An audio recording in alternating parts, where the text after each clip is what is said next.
Le 15 mai 1936 paraissait dans l'Action française la critique de François Vineuil du film Impétueuse jeunesse, à Wilderness.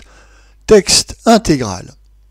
N'êtes-vous qu'un honnête régisseur de spectacle, comme il y en a quelques 3000 répartis entre Paris, Hollywood, Londres, Rome et Berlin? N'avez-vous sous vos ordres que des acteurs simplement consciencieux? Si vous voulez faire carrière à l'écran, il vous faudra choisir le tuteur d'une intrigue solidement nouée et charpentée, ayant des vertus dramatiques bien distinctes de l'illustration plus ou moins heureuse que vous lui ajouterez. Êtes-vous un homme de cinéma? Possédez-vous jusqu'au fond ce métier singulier, presque encyclopédique, très mal défini encore, que l'on nomme sans raison la mise en scène, et qui va du talent photographique à la composition quasi musicale d'un montage? Vous pourrez très aisément vous passer de cette intrigue constituée, de l'histoire comprimée, refondue, articulée selon les règles du vaudeville, du drame ou du roman. Nous avons rarement trouvé un meilleur exemple à l'appui de cet axiome, à peu près irréfutable, que le délicieux film Jeunesse impétueuse, le meilleur qu'ait projeté le cinéma Édouard VII depuis La Patrouille perdue. Rarement le fil conducteur d'un spectacle a été plus ténu. Quoi? Pas de sujet? Bien au contraire, un sujet copieux, vaste, multiforme, mais qui, justement, est irréductible à une anecdote plus ou moins ingénieuse et plausible. Un sujet de cinéma par excellence.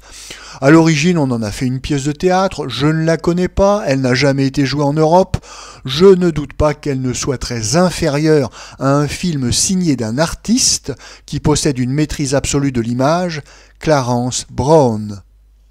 Impétueuse jeunesse, il aurait mieux valu dire à jeunesse, mais le titre appartient à Courteline, est un portrait de famille, une bonne et bourgeoise famille de la province américaine dans un temps paisible où chacun peut encore vivre à sa guise, vers 1906. Le père, M. Miller, dirige un journal de tout repos. Il héberge son frère, Sid, un brave pochard qui noie dans le whisky ses meilleures intentions. L'univers de la mère se réduit à ses 3 garçons et à sa petite fille, et cela est déjà très absorbant. Le fils aîné, depuis qu'il est à l'université, n'a plus de goût que pour les sports. Le cadet, Richard, est en pleine crise intellectuelle de croissance. Il va sortir du lycée avec tous les prix. Il s'apprête à réformer l'univers. Il est fanatiquement féru de Swinburne. La confidente de ses discours exaltés est sa petite voisine Muriel, qu'il admire et l'aime éperdument. Mais le père de Muriel goûte peu la poésie, encore moins les projets de refonte sociale.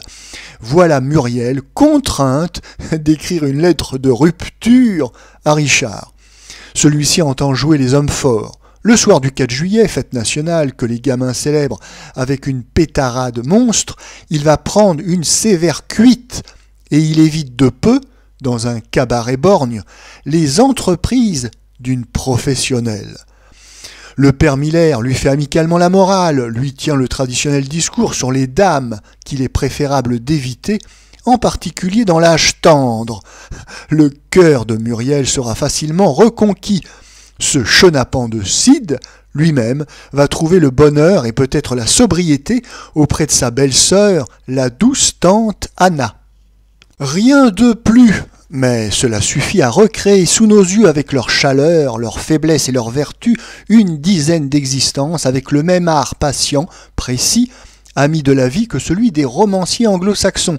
C'est une suite charmante de tableaux d'un trait plus franc, plus vigoureux que chez Dickens, et combien plus juste.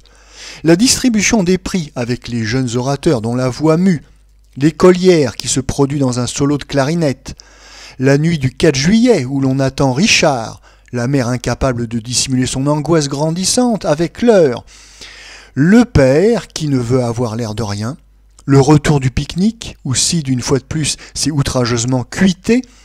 Le vieux Miller n'est pas moins coupable, mais il a plus d'aplomb. Il ne perdra la face qu'en administrant une claque involontaire et magistrale aux avantages de son épouse effarée. Ce seul trait, trop gros sur le papier, est sur l'écran d'une dignité burlesque qui pourrait illustrer une définition de l'humour anglo-saxon revue par les Yankees.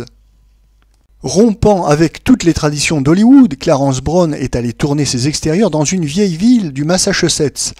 Une des scènes que l'on redoutait, clair de lune empaillé, bosquet en fil de fer. Le duo de Richard et de Muriel y gagne, entre autres, une exquise vérité. 17 ans, une jeune fille que l'on cherche avec désespoir dans une nuit chaude d'été. La pénombre d'un jardin public où va fondre dans un baiser timide cette première brouille d'amoureux dont on se faisait une effrayante tragédie.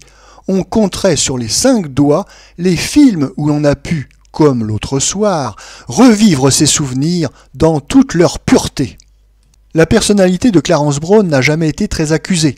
Il a tourné indifféremment des films pour Rudolph Valentino, pour Greta Garbo, des films sur les chercheurs d'or ou sur la vie de collège. Mais il pratique le cinéma depuis 20 ans. C'est mieux qu'un bel artisan, un virtuose, et qui n'étale jamais sa virtuosité. Il faut dire qu'il est servi cette fois par une troupe incomparable. Des vétérans comme Lionel Barrymore, qui n'a sans doute jamais été meilleur, oubliant en veston le cabotinage de ses rôles historiques, Wallace Beery, peut-être un peu trop truculent pour appartenir à cette famille, mais dont le seul aspect physique vous épanouit. Alice McMahon, Spring Buying Room, si vrai dans leur rôle de vieille fille encore aimable ou de bonne mère poule, 2 charmants débutants comme Eric Linden, si juste dans sa gaucherie un peu brutale et ses ardeurs de potache, Cecilia Parker, qui ajoute un exquis visage de vraie jeune fille à la troupe des adolescents d'Hollywood. Enfin, dans le rôle de la Benjamine intraitable, une minuscule vedette, Bonita Granville, dont les mines rouées, les farces et les mots féroces sont une des joies du spectacle.